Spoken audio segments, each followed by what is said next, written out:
Bienvenue à tous à notre événement en ligne sur la résolution des litiges commerciaux par l'arbitrage, le rôle des services d'arbitrage pour l'environnement des affaires et comment assurer sa fonctionnalité et efficacité.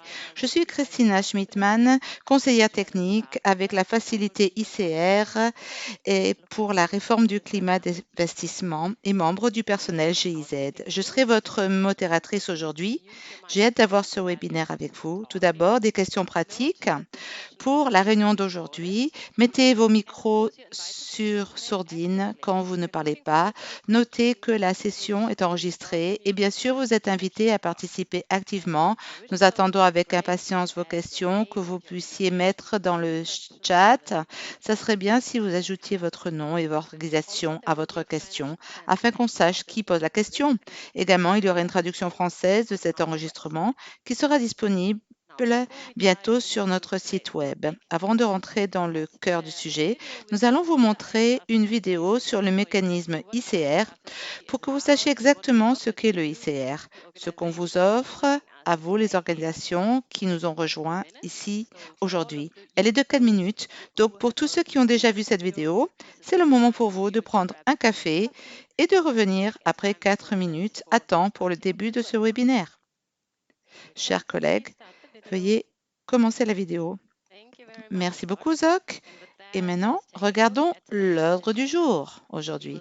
Nous commencerons avec quelques mots d'ouverture de Escipion Oliveira Gomez, secrétaire général assistant de l'OACPS, Organisation des États d'Afrique, des Caraïbes et du Pacifique.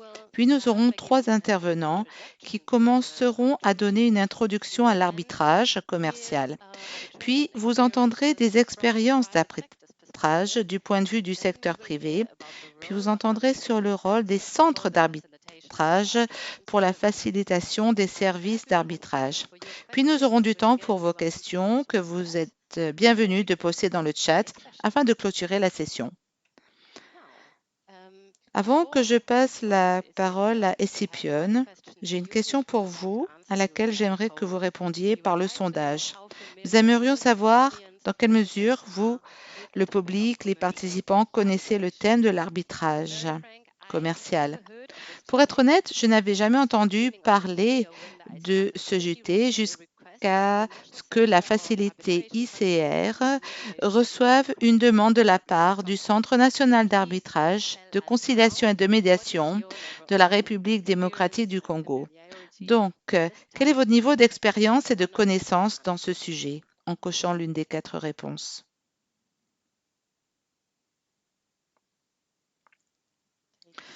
Prenez une seconde pour réfléchir. Mais vous avez déjà répondu, merci beaucoup.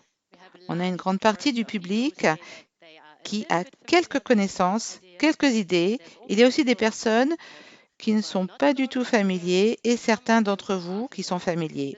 Je pense que ceci est une très bonne base pour le webinaire d'aujourd'hui. Pour ceux qui sont nouveaux, nous voulons vraiment fournir une compréhension du sujet, de cet instrument et mécanisme. Et pour ceux qui sont experts, veuillez venir. Et pour ceux qui sont experts, c'est très bien d'avoir les expériences. Donc, merci beaucoup. J'aimerais passer la parole à Escipion. Merci beaucoup, Christina. C'est un honneur d'être ici avec vous. Et en fait, avant que je passe spécifiquement sur le séminaire aujourd'hui, j'aimerais remercier nos partenaires, l'Union européenne, GIZ, British Council, le ministre allemand de la coopération BMZ, Expertise France et SNV pour le bon travail de la promotion de la réforme du climat d'investissement dans les États OACPS. Pour ceux qui ne nous connaissent pas, les OACPS, c'est l'Organisation des États d'Afrique, des Caraïbes et du Pacifique, fondée en 1975 selon l'accord de Georgetown, et aussi nous regroupons 79 États de ces régions. Moi, je suis des Caraïbes et nous sommes effectivement intéressés puisque je suis des Caraïbes et en fait, avec son Excellence Monsieur Georges Rebelo Pinto Chicotti, notre secrétaire général. L'objectif, c'est de promouvoir le développement durable sur les populations et nous voulons réduire la pauvreté. Dans cette recherche pour le développement, nous priorisons surtout les entreprises menées par les jeunes et les femmes et nous considérons que ceci est l'avenir. Donc, je voulais juste mettre l'ICR dans le contexte. En fait, qui fait partie d'une stratégie de développement du secteur privé, de l'UE et de l'OACPS, basée sur 4 piliers. D'abord, c'est améliorer le climat des entreprises. Et ici, vous voyez exactement le type de travail que fait l'ICR. Deuxième pilier, l'ICR aide aussi à renforcer les organisations intermédiaires de nos pays. Et ici spécialement, je vois, comme a dit Christina, l'Institut d'arbitrage de la RDC. On soutient les PME avec une attention sur le secteur informel et nous travaillons beaucoup sur l'accès au financement avec plusieurs membres comme la Banque européenne d'investissement et aussi les institutions financières européennes de développement.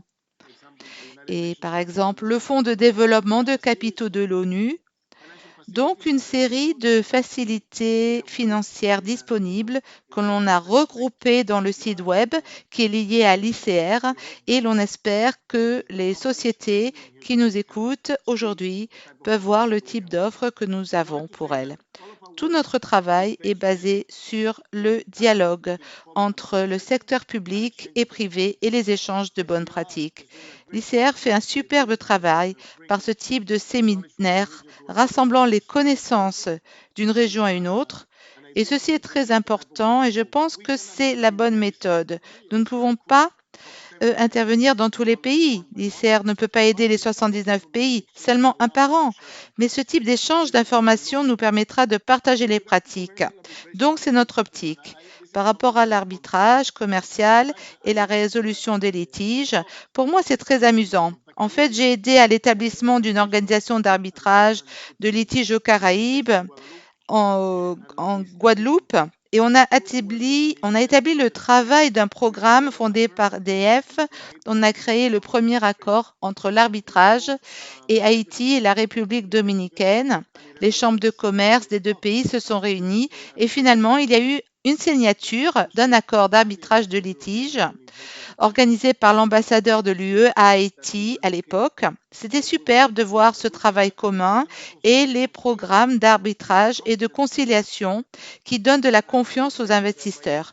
Dans mon pays, la République dominicaine a gagné un litige d'arbitrage contre une société espagnole. C'était intéressant. C'était mené par le ministère du Commerce de la République dominicaine et qui avait reçu une formation de l'Union européenne. Et à cette époque, nous étions fiers. Et en fait, c'était un bon exemple d'arbitrage. Aussi, par exemple, il y a un autre bon exemple dans l'Afrique de l'Ouest avec OHADA. Et ils ont beaucoup travaillé sur la loi d'arbitrage. Et il faut défendre nos intérêts, c'est très important, surtout sur la scène internationale, par les connaissances, par la confiance en soi. Donc, j'ai hâte d'écouter ce webinaire. Je vais éteindre ma caméra pour que vous évitez de voir mon crâne luisant. Ce n'est pas bon pour vos yeux. Donc, je vous donne les salutations du secrétaire général et nous attendons avec hâte de voir par l'ICR et l'aide de l'Union européenne, GIZ, British Council, Expertise France et SNV et BMZ des améliorations. Merci beaucoup, Escipion. C'est fantastique d'entendre que vous avez vos propres expériences sur le sujet et de bonnes expériences. Merci. Maintenant, nous allons nous tourner vers nos intervenants. On va commencer avec Jimmy Kodo. Prochaine diapo. Merci. Alors, je n'ai pas prononcé votre premier prénom. Jimmy Kodo est un arbitre indépendant et spécialiste de l'arbitrage avec plus de 15 ans d'expérience, nommé arbitre par les États africains dans les litiges d'investissement et il présente régulièrement les parties dans des litiges complexes et des procédures d'arbitrage et aussi les appels devant la Cour de la justice et l'arbitrage à Abidjan de la CCJA. Il est membre de la Commission africaine, de la Cour d'arbitrage de la euh, Chambre de commerce internationale et consultant pour la facilité ICR. Il a rédigé aussi les règles d'arbitrage révisées de la Sénacom en RDC et a formé 80 arbitres congolais. Maintenant, s'il vous plaît, si vous voulez partager vos questions, à vous Jimmy en tout cas. Merci Christina, merci à tout le monde. Je suis très contente d'être ici avec vous pour vous parler de ce sujet très important et pertinent. Avant de commencer, je veux dire merci aux organisateurs, l'Union européenne, le GIZ, la Facilité ICR, le British Council et l'OACPS. Et vous tous pour prendre le temps d'assister à cet événement. Je vais vous dire brièvement ce qu'est l'arbitrage. Et selon le sondage, j'ai vu que, en fait, la plupart d'entre vous, vous avez une idée de l'arbitrage. Donc, en fait, si je dois le définir, l'arbitrage, c'est un moyen de résoudre des litiges commerciaux à l'extérieur de la cour. Et cela fait partie de la résolution à l'extérieur des règlements ou des codes des litiges. Et effectivement, ça s'appelle le IADR, la résolution des litiges alternatifs. En matière d'arbitrage, il y a un ensemble de règles qui s'appliquent dans la plupart des pays du monde et dans la plupart des institutions liées à l'arbitrage. Certaines de ces règles sont très connues. L'une est la loi du motel UNCITRAL, mise en place en 1985, qui a été révisée aussi et adoptée en 1976, amendée en 2010 et 2013. Et puis, il y a aussi la Convention de New York, très importante, pour exécuter un arbitrage après le déroulement d'un processus. Et vous avez donc un arbitrage exécutable de la Convention et de la reconnaissance. Et puis, ça dépend donc du pays et du type de droit choisi par les parties. Il y a beaucoup d'autres lois qui s'appliquent.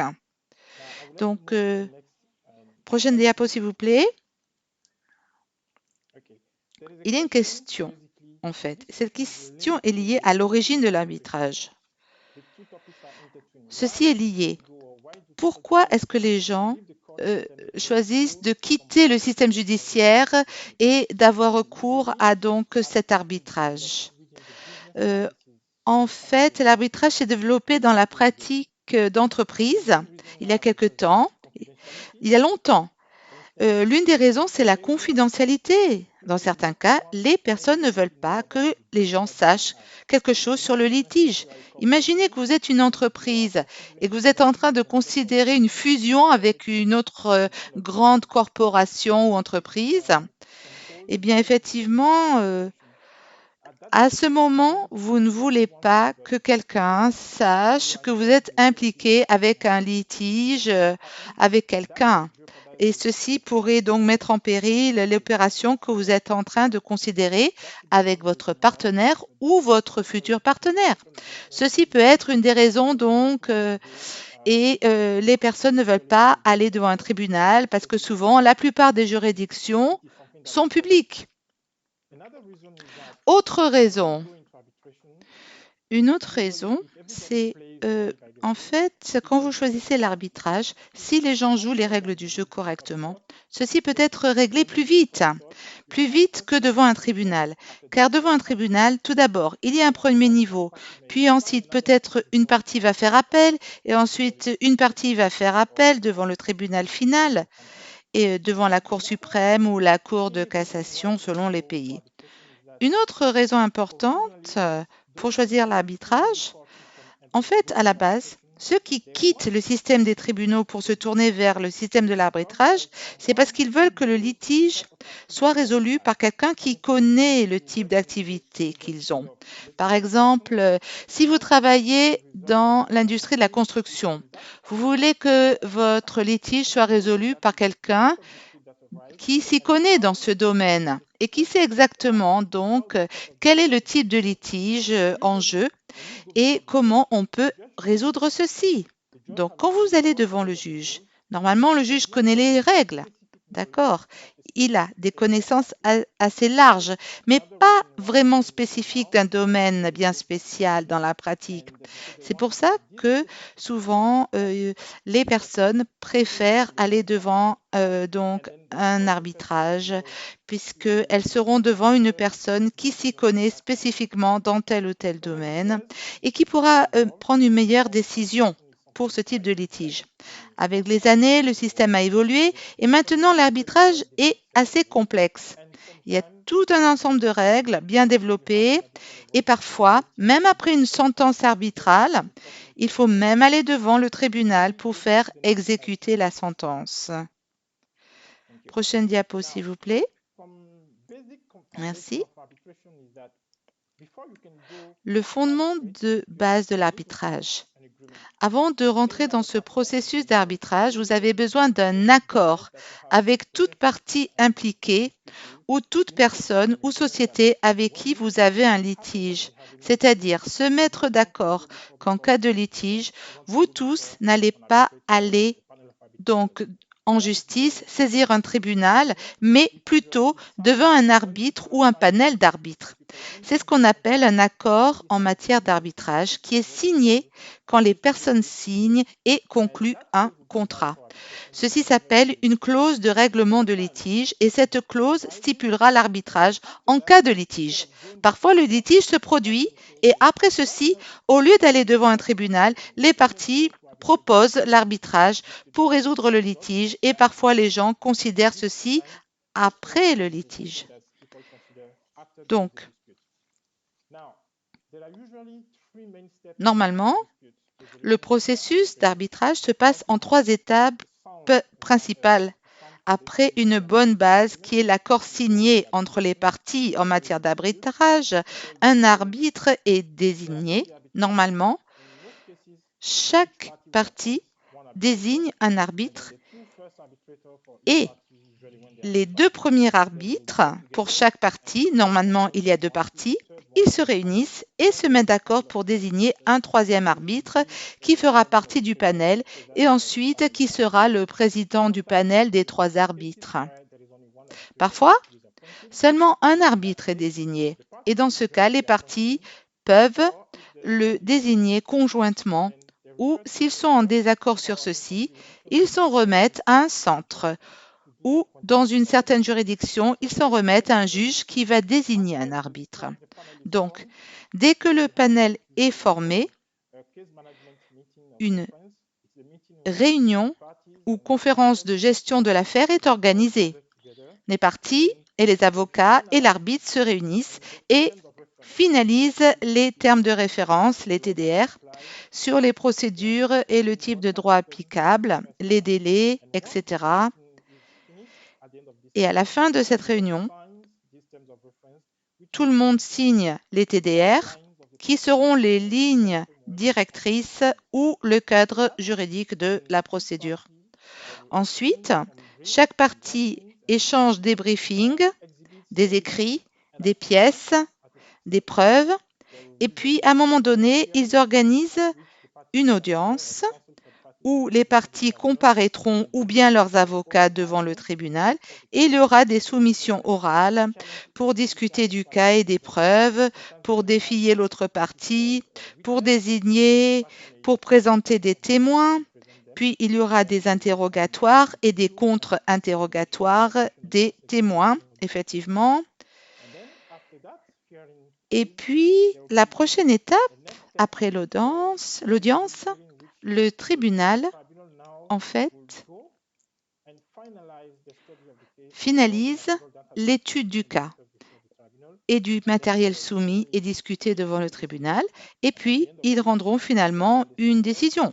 Puis, selon le centre, il y a une dernière audition pendant laquelle la sentence est donnée ou parfois celle-ci est notifiée directement aux parties par un centre ou la personne désignée à cette tâche. Donc voilà plus ou moins comment une procédure d'arbitrage se passe. Prochaine diapo, s'il vous plaît.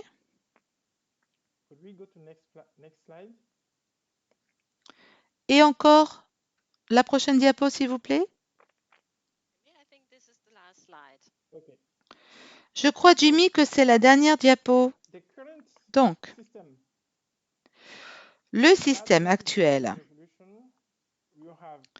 pour le règlement des litiges, il existe une tendance selon laquelle de nombreux endroits du monde, même en Afrique, aux Caraïbes ou autres pays, il y a une tendance où les gens sont de plus en plus encouragés à recourir à l'arbitrage afin de résoudre leurs litiges, surtout pour les litiges commerciaux. Donc, il y a de nombreux centres d'arbitrage, spécialement en Afrique et aux Caraïbes. En Afrique, il existe plus de 70 différents centres d'arbitrage et certains pays africains en ont plus d'un. Et puis, comme déjà mentionné, il existe des institutions régionales qui organisent l'arbitrage et l'une de ces organisations s'appelle l'Organisation pour l'harmonisation du droit des affaires en Afrique, connue comme OHADA, son abréviation, qui est organisée par un traité signé en 1993, révisé en 2000 et 2008 et actuellement 17 pays africains ont signé ce traité qui comporte deux ensembles de règles qui organisent l'arbitrage. Le premier est basé sur un décret qui s'appelle la loi uniforme sur l'arbitrage qui permet l'organisation de l'arbitrage ad hoc ou l'arbitrage institutionnel en ayant recours à donc un de ces centres qui existent dans ces 17 pays. Ou alors, il existe un mécanisme spécial d'arbitrage institutionnel organisé par la Cour commune de justice et d'arbitrage, la CCJA d'Abidjan, qui agit comme une Cour suprême ou une Cour finale de cassation dans les domaines couverts par le droit des affaires de l'OHADA.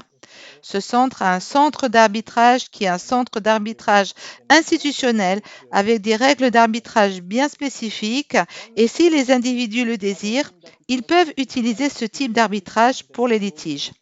Une autre chose, c'est que si vous quittez l'Afrique et que vous allez aux Caraïbes, vous verrez qu'il y a d'autres organisations et d'autres organisations régionales comme l'OHADAC, qui est l'OHADA, mais avec un C, pour les pays des Caraïbes, et ils ont aussi un ensemble de règles d'arbitrage. Ils ont une institution d'arbitrage et beaucoup de pays qui font partie d'OHADAC ont leur propre centre d'arbitrage également. Ceci démontre une très bonne tendance d'arbitrage dans de nombreux pays du monde et c'est très important de savoir que on a plus d'une option si l'on ne veut pas saisir un tribunal. J'ajouterai pour finir que, à part l'arbitrage commercial, on a l'arbitrage d'investissement. Normalement, l'arbitrage commercial concerne deux entreprises ou deux individus qui ont des affaires ou autres activités ensemble. Mais l'investissement, normalement, concerne les grandes entreprises ou l'investisseur qui investit dans l'État. Et quand il y a un litige lié à cet investissement, et s'il choisit l'arbitrage, eh bien, ceci devient une procédure d'arbitrage sur un ou plusieurs investissements qui a des règles bien précises qui s'appliquent et normalement, ce qui est l'équivalent de l'accord d'arbitrage dont j'ai parlé plus tôt. Pour l'arbitrage d'investissement, ceci est basé sur ce qui s'appelle un traité d'habitude entre différents États, par exemple un traité d'accord bilatéral signé entre le pays où a été fait l'investissement et le pays d'où vient l'investisseur. Et je ne rentrerai pas dans les détails car ceci ne concerne pas le sujet d'aujourd'hui, mais donc il est bon de savoir que l'arbitrage d'investissement existe. Mais aujourd'hui, on parle plus d'arbitrage commercial. dans notre webinaire. J'ai une dernière diapo. Ah, vous avez fini votre temps. OK, peut-être juste une dernière phrase. Et je crois que Victor et Chantal vont enchaîner. Donc, juste une dernière phrase, s'il vous plaît. D'accord. Eh bien, c'est important de savoir comment l'arbitrage marche. Il doit être encouragé. Et chacun, que vous soyez un avocat, un arbitre, un centre d'arbitrage ou un cabinet d'avocats, il est bon de recevoir une formation appropriée afin que chacun sache ce qui doit être amélioré et ce qui sera bénéfique pour tous. Je suis prêt à répondre à vos questions plus tard. Merci. Merci, Jamie. Déjà, il y a une question qui arrive. Vous avez mentionné une citrale. Que signifie cette abréviation? D'accord? C'est la Convention des Nations Unies sur le droit commercial international. Ah, d'accord. Donc, le droit commercial international, mais à la fin, c'est TRAL, ça veut dire quoi? RAL, vous voulez d'elle? Un citral, c'est quoi à la fin TRAL? Eh bien, ça veut dire le droit, un droit commercial. Merci, Jimmy. Victor, maintenant, s'il vous plaît, fermez votre micro et votre caméra pour l'instant. Bienvenue à Chantal, maintenant, Chantal Losembe. Elle est aussi avocate. Elle a rejoint Vodacom RDC en 2003, où elle dirige la division des affaires juridiques. Elle a beaucoup travaillé dans le domaine des télécommunications et des réglementations des services financiers mobiles. Vodacom, c'est une société dans le secteur et plus récemment dans les accords d'infrastructures de télécom aussi. Sa pratique l'a amené à recourir à la médiation, l'arbitrage local en RDC, l'arbitrage international pour la résolution des conflits. Elle est impliquée dans la contribution du cadre réglementaire et juridique des télécommunications et des services financiers numériques en RDC. Donc, c'est fantastique de vous avoir. Donc, comment vous et votre société vous avez expérimenté l'arbitrage? À vous. Merci pour votre invitation à ce forum. Je partagerai donc mon expérience avec l'une des plus grandes sociétés en RDC, Vodacom, une société de télécommunications depuis 2002 et nous avons lancé nos services financiers en 2011. Nous avons plus de 16 millions d'adhérents, dont 4 millions utilisent les services financiers. Notre environnement d'affaires n'est pas seulement composé de nos partenaires commerciaux, mais aussi nous faisons face à différents types de litiges qui ne finissent pas forcément en procès, qui donc sont des litiges IP sur nos tonalités de rappel téléphonique, des litiges de location de panneaux publicitaires, des acquisitions de sites, des fraudes de services financiers. Donc vous voyez, la plupart de nos litiges n'ont rien à voir avec notre affaire principale. En tant que multinationale, nous apprécions l'arbitrage comme étant le meilleur moyen de règlement des litiges. D'un point de vue des affaires, l'avantage pour nous de l'arbitrage, c'est le contrôle du processus entier. Et ainsi, nous désignons les arbitres, la possibilité limitée d'appel dont a déjà parlé Jimmy, et nous aimons aussi le fait que ce n'est pas une audience publique et ceci protège notre confidentialité. Je n'ai pas cité les points indiqués sur la diapo car vous pouvez les lire. En 2002 et 2003, au début de notre société, la gestion juridique de Vodacom, à cette époque, a introduit des clauses d'arbitrage ad hoc, systématiquement, dans tous les contrats que notre société avait. Pas dans toutes les locations. Il y avait des clauses d'arbitrage ad hoc, mais la gestion des réclamations devint impossible à gérer. Nous passions un temps incalculable à désigner des arbitres. On avait du mal à payer les frais administratifs à temps et le coût de l'arbitrage et du paiement des arbitres parfois dépassé la valeur du litige lui-même. Nous nous sommes retrouvés alors avec un retard de litige non traité que nous n'arrivions pas à maîtriser. Au moins, il a fallu donc faire une demande au tribunal pour se débarrasser de nos retards. Nous avons ensuite décidé de changer notre approche du règlement des litiges et nous avons divisé notre portefeuille de litiges. Nous avons pris tous les litiges de valeur faible et les litiges où l'arbitrage n'était pas permis, comme dans le panel de travail, et tous les tiers avec qui nous n'avions pas de contrat. Et puis, nous avons orienté tout ceci vers les tribunaux ordinaires et on a réservé l'arbitrage pour les cas complexes et de valeur élevée et pour les litiges matériels. Pour les cas d'arbitrage, on les a divisés. Pour l'arbitrage local, les litiges de valeur moyenne, nous avons bien travaillé avec Senacom et on avait une bonne compréhension du problème avec Senacom. Et on était très satisfait des prévisions de résultats aussi. La seule chose que nous avons déplorée a été l'indépendance des arbitres, car la plupart d'entre eux étaient des anciens avocats en matière d'affaires que nous avions déjà utilisés comme avocats dans le passé. Donc, nous étions limités en termes d'indépendance pour traiter avec eux.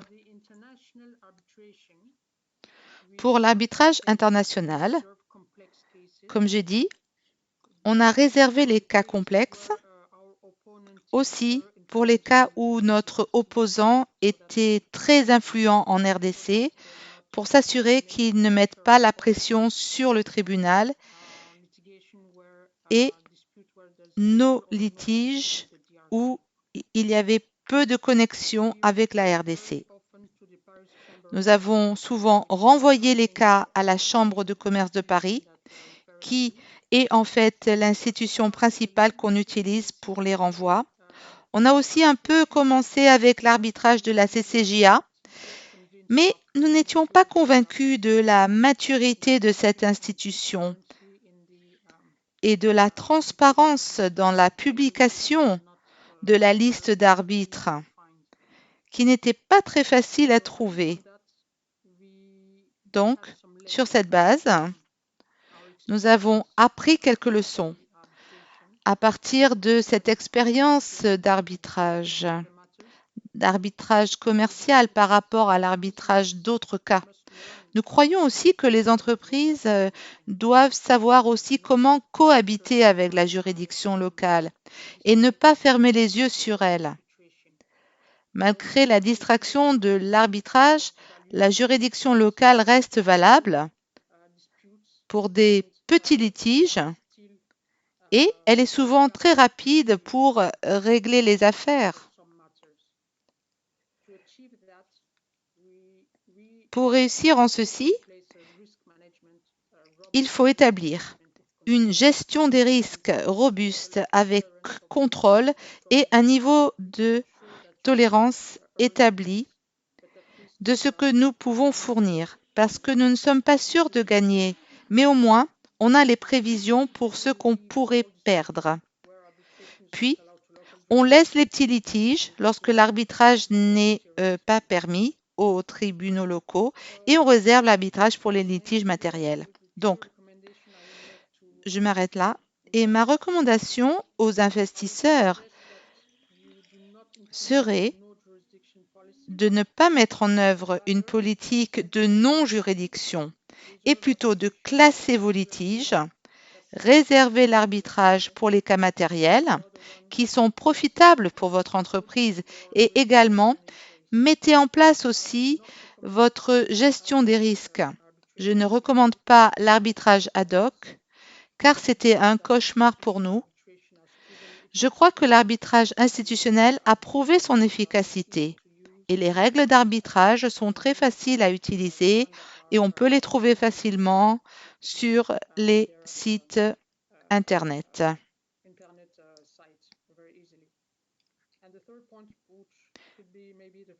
Et le troisième point sera peut-être le premier pour moi, c'est d'appliquer une politique des achats très forte qui exige de vérifier avec qui vous faites le partenariat.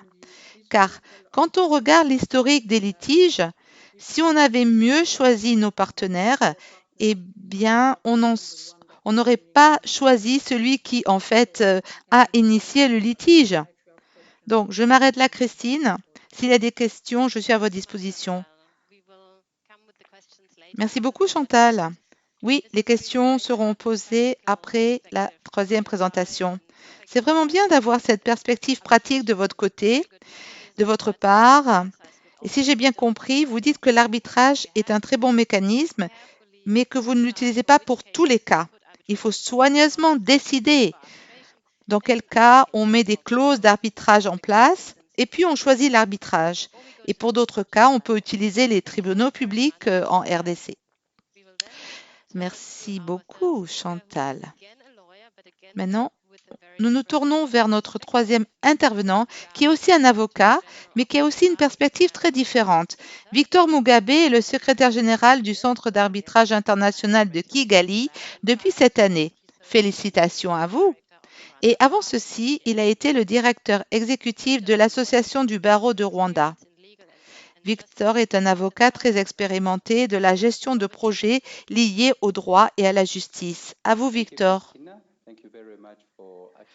Merci, Christina. Merci beaucoup pour considérer le KIAC dans cet événement qui est en fait très utile pour les participants et le réseau de l'ICR.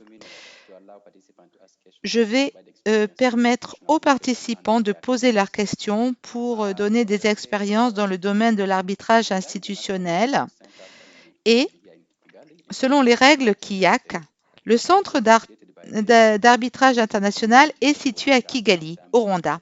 Il a été initié par la communauté des affaires au Rwanda vers 2005. Le centre fut établi en 2010 lorsque le gouvernement rwandais a ratifié la Convention de l'ONU sur la reconnaissance et l'exécution des sentences d'arbitrage étrangères. Donc, c'est ce qu'on connaît comme la Convention de New York. Et la ratification s'est faite en 2007. Ce processus de ratification fut suivi par l'adoption de la loi gouvernant l'arbitrage en 2008. Puis en 2012, KIAC a commencé ses activités et a promulgué ses règles inspirées par une citrale qui est un modèle juridique sur la base de l'arbitrage commercial international. Donc nos règles, nos lois sont référencées par des normes internationales d'arbitrage international qui sont principalement deux instruments. Le principal travail de KIAC est de faciliter et de fournir des services de règlement de litige, surtout l'arbitrage et autres règlements de litige alternatifs comme la conciliation, la médiation. Nous promouvons aussi les ADR, règlements de litige alternatifs, par la sensibilisation du public par l'éducation et la recherche.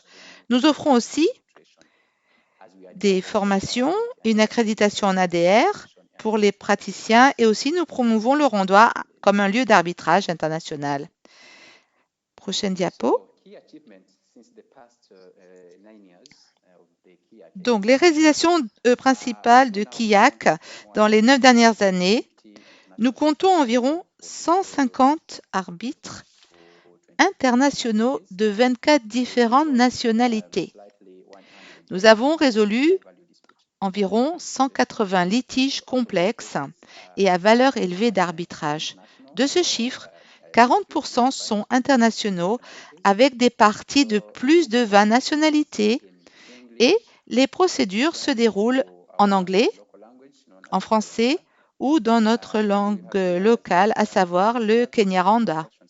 Et les secteurs de services et de construction forment effectivement plus de 80% des cas. Le reste, eh bien, 18% se partagent entre l'actionnariat, des ventes, le transport, les achats, etc. Prochaine diapo. Donc, mon collègue Dr Jimmy Kodo Et ma sœur du Congo, Chantal, en fait, elle a expliqué pourquoi elle préfère l'utilisation d'un arbitrage institutionnel plutôt que l'arbitrage ad hoc selon son expérience. Mais ici, je vais partager avec vous le rôle des centres d'arbitrage dans les procédures d'arbitrage. Donc, premièrement, les centres, ils font de la sensibilisation sur les services d'arbitrage. Ils renforcent la capacité pour les praticiens de l'arbitrage, la gestion des cas, y compris l'administration et autres soutiens logistiques, assurer l'applicabilité des règles d'arbitrage. Donc, IAC, comme la CCI de Paris, eh bien, nous gérons les sentences et nous assurons la sécurité de documents confidentiels. On fournit des installations pour les procédures d'arbitrage, des salles d'audience, Internet, des visioconférences et les centres ont le rôle de diffuser des informations sur l'arbitrage, donc la défense de cadres juridiques et institutionnels propices à l'arbitrage ainsi que l'engagement de relations avec d'autres institutions stratégiques. Prochaine diapo. Mais les institutions posent aussi des défis car les institutions d'arbitrage africaines rencontrent des défis importants. Tout d'abord, le premier défi est le financement inadéquat. Donc, le manque de confiance dans les institutions africaines d'arbitrage et ceci s'est exprimé par nos concitoyens africains ou autres personnes ou sociétés internationales. Donc, il y a un manque de données dans les différentes institutions d'arbitrage. Il y a un manque de capacité institutionnelle à satisfaire les exigences des affaires d'arbitrage commerciales, internationales. Il y a aussi la peur des tribunaux ou de l'inférence du gouvernement dans les procédures d'arbitrage et aussi un cadre juridique et institutionnel inadéquat sur l'arbitrage commercial international. Une minute. Donc, la mise en place réussie et la gestion d'un centre d'arbitrage. Pour un très bon centre d'arbitrage, il est nécessaire d'avoir un cadre juridique propice sur un arbitrage international, une politique propice à l'investissement et la promotion d'affaires, établir des programmes solides de renforcement de capacité, des règles d'arbitrage modernes et des frais abordables, une collaboration avec l'association du barreau et du judiciaire, faire aussi du lobby pour le financement des centres, protéger la qualité des sentences, commercialiser le centre, collaborer avec les institutions, éviter la discrimination dans l'inscription d'arbitres. Voilà mes quelques conseils. Merci pour votre invitation, en tout cas. Merci, Victor. Merci pour cette recette. Comment avoir donc un centre d'arbitrage de réussite comme le KIAC au Rwanda? Et bien sûr, vous êtes bienvenus pour mettre vos questions. Nous avons reçu pas mal de questions. Maintenant, j'ai une question pour Jimmy. Très simple. Les règles d'arbitrage sont-elles contraignantes légalement? Est-ce que l'une des parties peut saisir le tribunal après le mécanisme de l'arbitrage si elle est insatisfaite? Oui, elles sont contraignantes, ces sentences, pour les parties qui ont signé l'accord, normalement les parties impliquées. Même si une partie n'a pas signé un contrat, elle est tout de même liée. Mais ceci est très complexe et ne se passe pas souvent. Donc, pour ceux qui ont signé et ont conclu un accord, les sentences sont contraignantes. Parfois, si cette décision d'arbitrage existe et si l'une des parties est mécontente, normalement il y a un perdant et un gagnant, donc le perdant est mécontent. Donc, dans la plupart des juridictions, on peut contester cette décision. Donc, on peut saisir le tribunal. Ce n'est pas un appel en fait en soi-même comme un autre jugement, mais avec des raisons limitées, vous pouvez saisir le tribunal et vous pouvez contester. Dans un système sévère, il y a à peu près 6 raisons où l'on peut contester une décision d'arbitrage et ça peut marcher. Premièrement, s'il n'y a pas d'accord valide d'arbitrage. Deuxièmement, si le tribunal n'a pas suivi les règles et a donc échoué à satisfaire le niveau de son mandat ou de sa mission. Troisièmement, si une politique publique a été violée. Aussi, quatrièmement, en l'absence de procédure régulière, si une partie peut argumenter, mais vous n'avez pas peut-être révélé les arguments d'une partie à l'autre partie, alors légalement, tout ceci est irrégulier. Donc, effectivement, on peut contester la décision devant un juge de tribunal et, en fait, si le juge est convaincu, la décision d'arbitrage peut être nullifiée et donc inutilisable. Voici donc les cas de possibles de contestation. Très bien, très clair, très précis, merci. Donc, maintenant à Chantal. Vous avez mentionné des déficiences dans l'arbitrage effectué en RDC. Donc, quelles sont vos suggestions? Une question pour vous. Comment les pratiques en RDC peuvent être améliorées? Que proposez-vous? Oui, la plupart des défaillances sont autour du profil des arbitres. Comme j'ai dit, ils sont principalement des avocats commerciaux et on les avait déjà embauchés dans le passé. C'était difficile pour nous de les proposer comme arbitres. Par contre, on a vu des progrès de la part de Senacom. Ils ont beaucoup de différents arbitres avec différents profils. C'est bien. Ils devraient plus investir dans leurs installations pour nous faciliter la tâche. Car nous sommes une grande société. Et parfois, en province, nous n'avons pas d'arbitrage. Il nous faut attirer tout le monde à Kinshasa. Et c'est difficile pour nous. Il y a une réticence de l'arbitrage local, comme a été déjà mentionné par notre collègue Victor. Il y a aussi un problème de confiance. Et le profil des arbitres peut renforcer la confiance. Merci. Donc, renforcement des capacités, diversité des profils d'experts et aussi indépendance. Une troisième question pour Victor. Eh bien, des ressources sont nécessaires pour investir dans les arbitres. Victor, voici la question. Comment les mécanismes d'arbitrage et les centres d'arbitrage comme le vôtre sont financés? Quelles sont vos sources? Alors, au Rwanda, c'était une initiative, comme je l'ai dit dans ma première diapo. Cette initiative, c'était le bébé du secteur privé. Donc, la communauté des affaires se trouve sous l'ombrelle de la Fédération du secteur privé.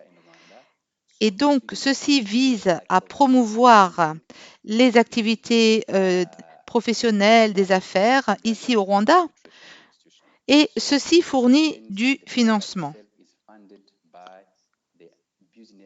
Donc, pour le travail du KIAC et de ces institutions, le KIAC est financé par la communauté des entreprises ici au Rwanda. Mais aussi, on contribue à effectuer des indicateurs commerciaux nationaux. Donc, nous travaillons avec le développement gouvernemental qui s'occupe des business et qui nous donne des financements pour du renforcement de capacités.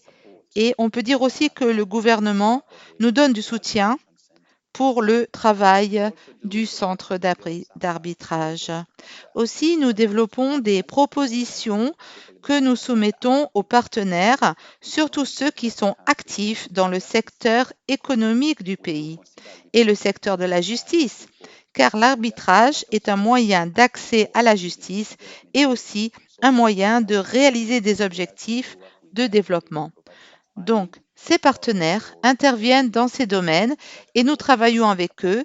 Ils apportent du financement pour des périodes très limitées pour soutenir l'initiative de renforcement de capacité, mais aussi le financement vient d'autres sources, comme par exemple des activités que nous effectuons, comme des recherches sur l'ADR. On fait du travail consultatif sur la recherche. On collecte de l'argent par les formations, par les séminaires, par des conférences internationales, par des symposiums. Et ainsi, en tant que destination touristique, le Rwanda et l'arbitrage fait que c'est une activité économique. Les gens visitent. On organise des conférences internationales où les gens payent. Donc, il y a toute une diversification du financement social, car on ne peut pas avoir juste une seule source de financement pour les centres d'arbitrage, mais il faut travailler avec le secteur privé, la communauté des affaires, sans oublier le gouvernement, qui fait partie des procédures, et nous contribuons au développement national du pays. Voilà pourquoi on travaille avec le département économique du gouvernement pour obtenir des financements. Donc voilà les sources les plus importantes pour le centre d'arbitrage. Vous avez un large portefeuille de sources de financement et tout ceci aide. Oui. Dernière question.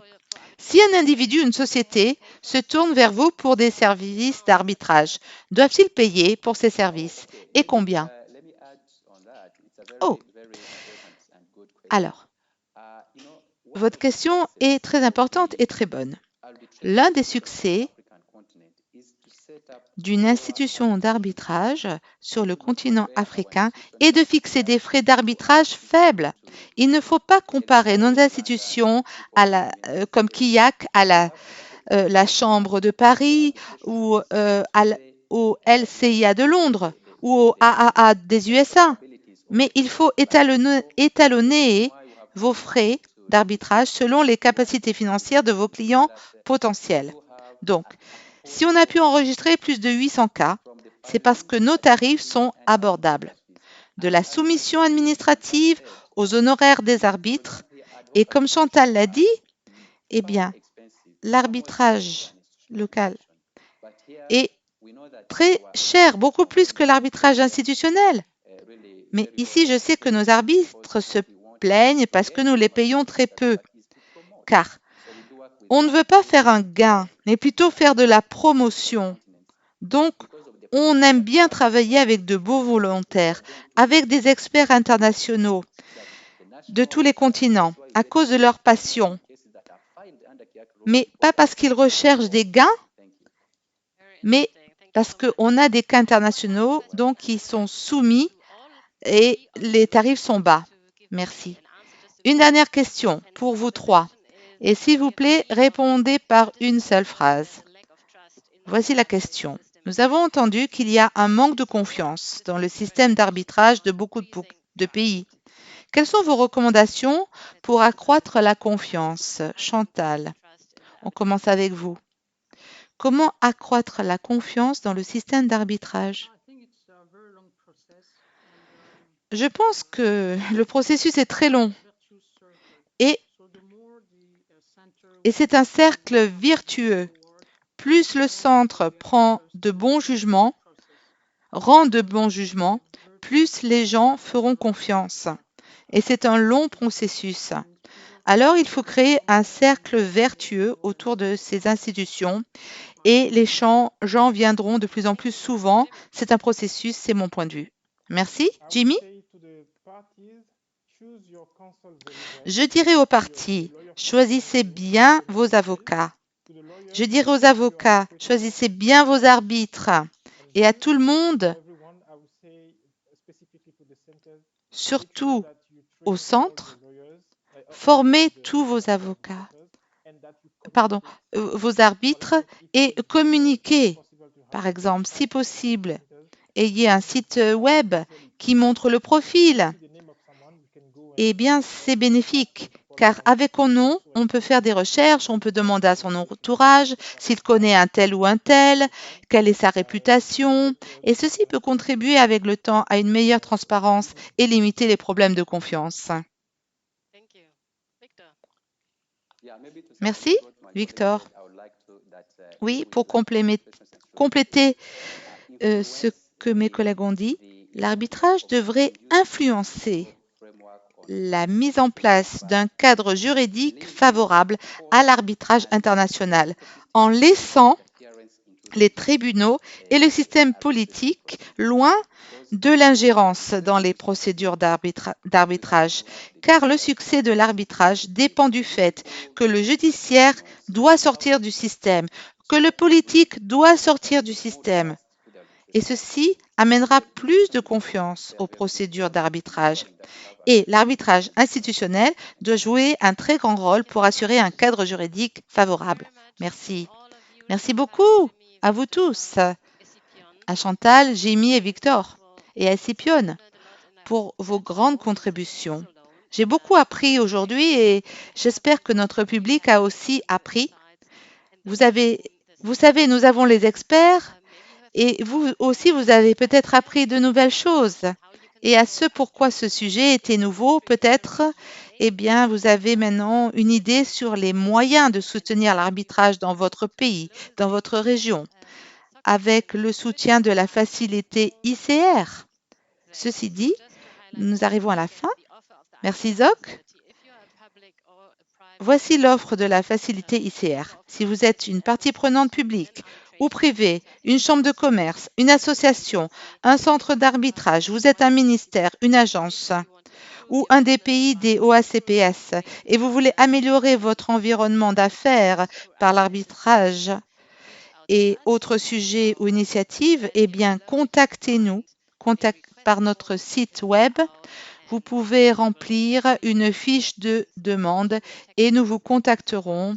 Nous pouvons vous soutenir sur le plan technique jusqu'à 90 jours d'expertise. Merci à tous infiniment et merci de bien vouloir remplir notre sondage d'opinion qui s'affiche maintenant.